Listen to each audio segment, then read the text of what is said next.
Isang babae ang lumabas ng sedan station at sumakay sa bus. Habang pauwi siya, may lalaking inunahan siya sa paglakad. Pagdating sa apartment, kinuha niya ang kanyang mga sulat bago pumasok sa kanyang kwarto pero napansin niyang brown out. Nang silipin ng ref gamit ang flashlight ng cellphone, may narinig siyang ingay at nakita ang bukas na cabinet. Biglang may umatake sa likod niya. Isang araw, isang lalaki ang nagising sa tabi ng babae, kumain ng agahan, at umalis. Nagising ang babae, si Kyungmin at naghanda ng pagkain at nag-ayos para sa trabaho. Isang tawag mula sa insurance company ang kanyang natanggap pero sinabi niyang mamaya na tumawag. Nang siya ay lumabas, napansin niyang bukas ang takip ng door lock kaya nilinis niya ito at pinalitan ng pin. Sa opisina, sumali siya sa team dance activity. Dumating si Hyojo ng late kaya gusto siyang kausapin ng deputy head pagkatapos. Habang tinutulungan ng customer, inagaw ni Assistant Manager Park ang client ni Kyungmin, kaya nainis si Hyojo. Pauwi sakay ng tren, naglabas ng sama ng loob si Hyojo sa kanilang trabaho at sinabihan na gumamit ng emosyon si Kyungmin para makabenta. Hindi natuwa si Kyungmin pero naalala ang hirap nila pareho. Sa apartment, iniabot ng guard kay Kyungmin ang package mula sa hindi kilalang sender. Nakita niya ang sulat sa pinto mula sa nanay niya na sinabing nag-iwan siya ng package dahil hindi mabuksan ang pinto. Napansin muli ni Kyungmin na bukas ang lock cover. Nang tinawagan niya ang kanyang nanay, itinanggi nito na iniwan niyang bukas ito. Habang naghahanda matulog, may kumatok at sinusubukang buksan ang kanyang pinto. Sa takot, sumilip siya pero walang tao. Pagbukas niya ng pinto, may nakita siyang upos ng sigarilyo sa sahig. Tumawag siya sa pulis pero walang ginawang aksyon dahil walang nakitang ebidensya. Kinumprote siya dahil ilang beses na siyang tumawag ng pulis. Nainip siya kakahintay ng isa pang katok kaya pinatay niya ang ilaw at natulog. Habang tulog, may lalaking lumabas mula sa banyo at hinawakan ang buhok niya. Kinabukasan, nagising siyang masakit ang ulo at pumunta sa banyo. Bago pumasok sa trabaho, tinanong ng isang guard na si Han Dong-han kung natanggap niya ang package na kinumpirma naman ni Kyungmin. Hiniling ni Kyungmin na makita ang CCTV footage pero sinabi niyang babalikan niya na lang ito dahil may pupuntahan siya. Pumunta siya para tumingin ng apartment pero napagtanto niyang mas okay at mura pa rin ang tirahan niya ngayon. Habang kumakain kasama si Hyojo, ikinwento niya ang takot na nararamdaman niya. Sinabihan siya ni Hyojo na magpakabit ng fingerprint lock at biniro na kumonsulta sa shaman o mag-asawa para may mas ligtas siyang bahay. Sa trabaho, sinubukan muli ni Park na mang-agaw ng client pero hindi pumayag si Kyungmin. Pinilit ng client, si Kim Ki-jong, na siya ang kausapin.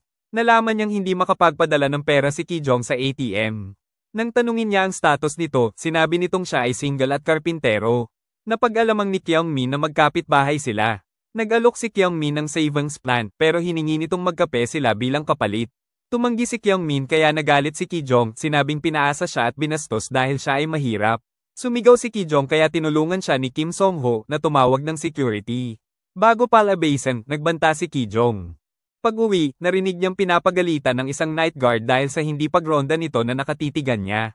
Sa elevator, may lalaking sumabay sa kanya. Pinababa muna niya ito at sinundan ng tingin. Sa gabi, nakatulog si Kyungmin habang hinihintay ang katok. Habang tulog siya, may lalaking gumapang mula sa ilalim ng kama, nilapatan siya ng chloroform, ginamit ang toothbrush niya, naligo, at pinulot ang nahulog nitong buhok bago natulog sa tabi niya. Kinabukasan, pinuri siya ng kanyang deputy head at sinabing may dagdag siyang sahod dahil sa maganda ang performance niya. Sa gabi, nasugatan siya habang nag-aayos ng papel. May tumawag na unknown number pero di niya sinagot. Sa bus stop, tinawagan siya muli hanggang lumapit si Ki-jong, pilit siyang inaaya na sabay umuwi. Tumanggi siya at dumating si Song-ho para ipagtanggol siya na nagpatahimik kay Ki-jong.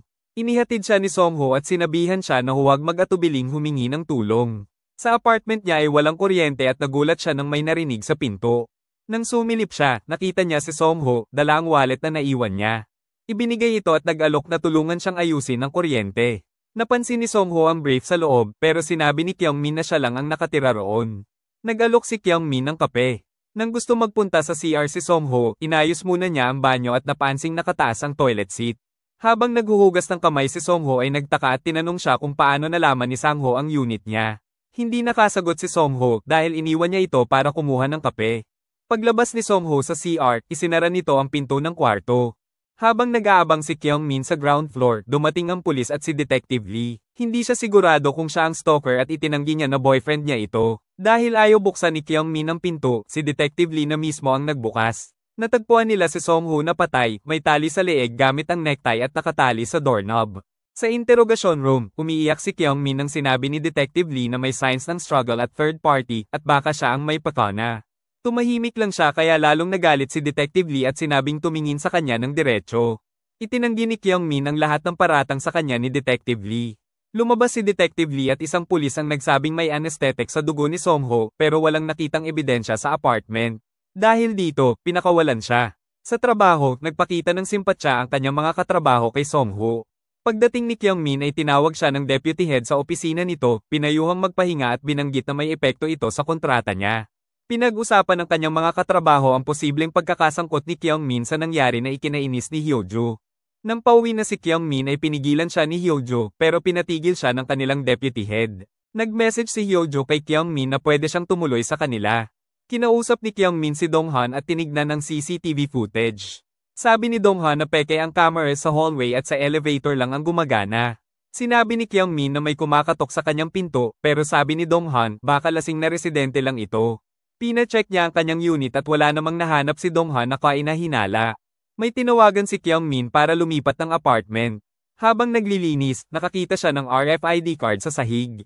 Nagtungo siya sa 10th floor at tinesting ito sa lahat ng pinto at bumababa ng palapag gamit ang hagdan.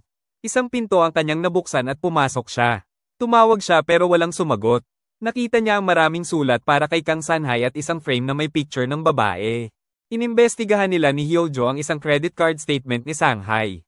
Napansin nilang palaging bumibili ito ng item na may halagang $3.20 sa CVS malapit sa apartment. Tinext nila si Sanghai pero walang reply. Ayaw ni Kyungmin tumawag ng pulis kaya gusto niyang pumunta sa CVS mag-isa pero sinamahan siya ni Hyojo. Sa convenience store, nalaman nilang maraming item ang may presyong $3.20 habang kumakain, niyaya ni Hyojo si Kyungmin sa isang blind date.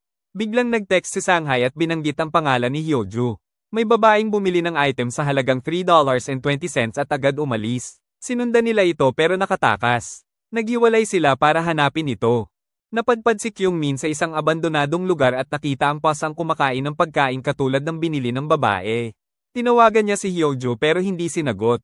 Kumatok siya sa isang bahay pero walang sumasagot. Sinubukan niyang buksan ang pinto at matapos ang ilang ulit, nabuksan niya ito gamit ang passcode ng kanyang apartment. Pagpasok niya, kusang nagsara ang pinto. May narinig siyang tunog at sinundan ito papunta sa isang kwarto. Doon, nagulat siyang makita ang isang babaeng nakagapos sa kama na may nakasaksak na IV. Tumawag siya sa 911 pero biglang may nakita siya sa bintana na paparating na lalaki. Pinilit siya ng operator magsalita pero nanatiling tahimik si Kyungmin. Samantala, hinarap ni Hyojo ang babaeng inaakala niyang si Sanghai pero itinanggi ito ng babae. Sa loob ng bahay, nagtago si Kyungmin sa ilalim ng kama. Pumasok ang lalaki sa kwarto at kinausap ang walang malay na babae, sinabing may nahanap na siyang kapalit niya. Nagsalin siya ng chemical sa isang syringe at tinurok sa IV tube dahilan para mangisay ang babae.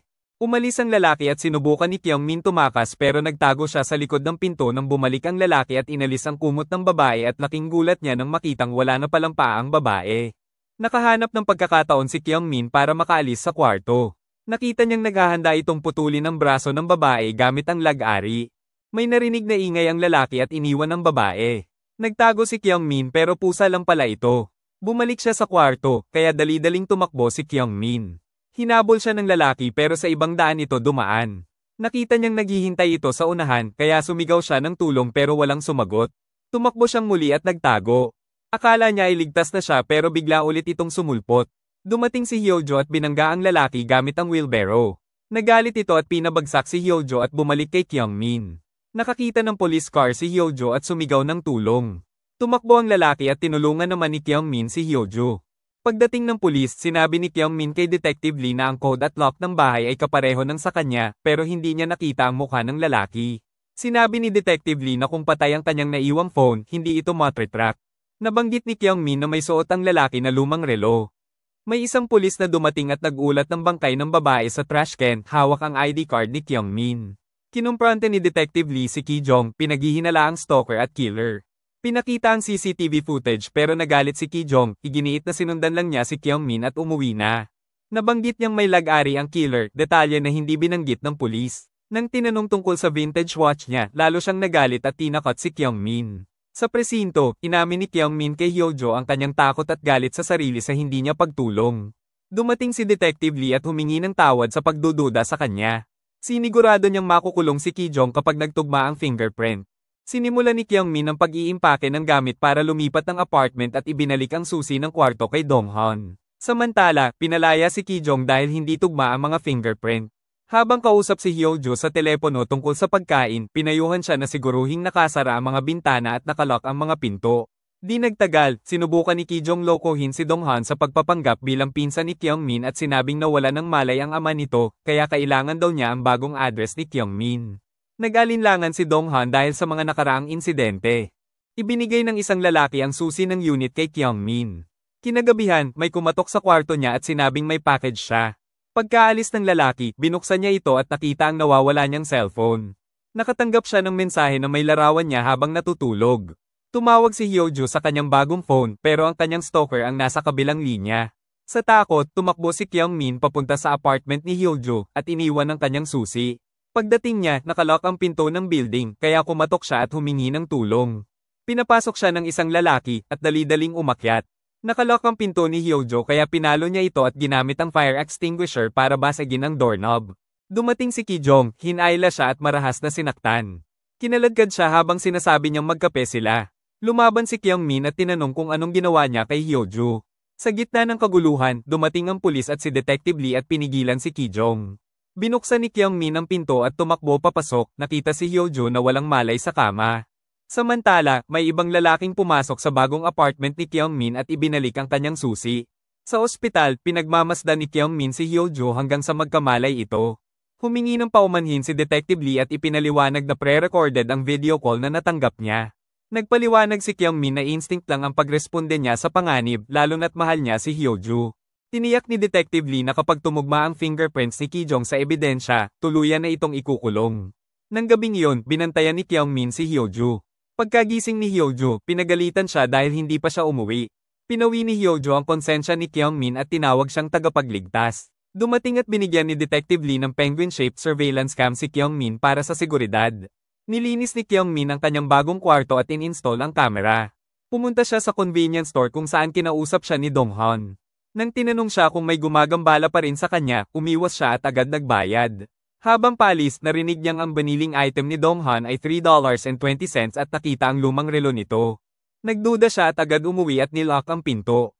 Tumawag si Detective Lee para sabihing wag muna siyang lumabas dahil pinakawalan si Kijong ulit pero napatay na ito.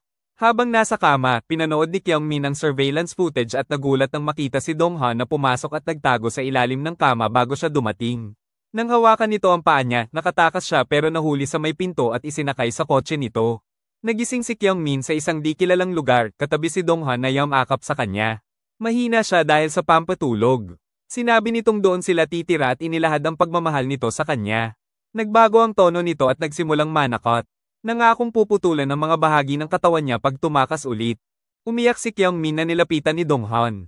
Kinagat ni Kyungmin ang tainga nito at sinubukang saksakin ng sireng para makatakas. Mahina pa rin, bumaba siya ng hagdan. Kumuha si Donghon ng ilaw at palakol. Pumasok si Kyungmin sa isang kwarto at naglock. Nang sinubukang tumakas sa bintana, natuklasan niyang may harang ito.